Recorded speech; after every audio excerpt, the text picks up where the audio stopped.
لیکن میرے خیال میں یہ شروع وہاں سے ہوتا ہے جب آپ اپنے بچے کو چپ کرانا شروع کرتے ہیں. جب آپ کا بچہ کوشش کرتا ہے آپ کو کچھ بتانے کے لیے اور آپ اس کو چپ کرانے کی کوشش کرتے ہیں, پھر ظاہر بات ہے بچہ کہیں اور جائے گا. جب آپ اس کی بات نہیں سنیں گے تو وہ کہیں اور جائے گا. جب وہ کہیں اور جائے گا تو بڑا رسکی معاملہ ہے.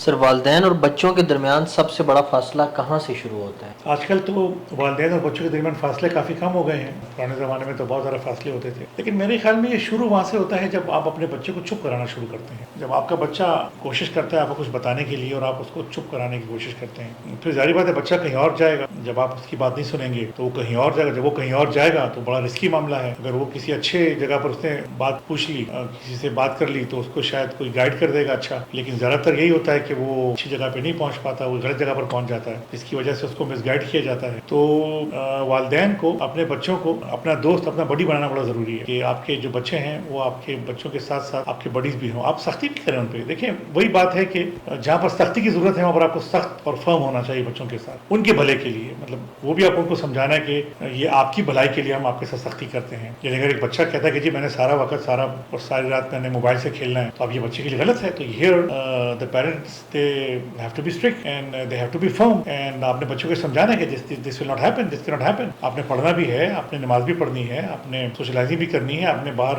گیمز بھی کھیلنے ہیں. آپ نے سارا وقت تو آپ گیجٹ کے ساتھ نہیں کھیل سکتے. تو بچوں کو سمجھانا بھی ہوگا, لیکن کوشش ہماری بھرپور ہونی چاہیے. وہ بچے جو کہ اپنے پیرنٹس کے ساتھ فرینڈز ہوتے ہیں اور بڈیز ہوتے ہیں, تو وہ بچے میرے خیال میں بہت اچھے بچے ثابت ہوتے ہیں اپنے والدین کے لیے بھی اور اپنے سبلنگس کے لیے بھی.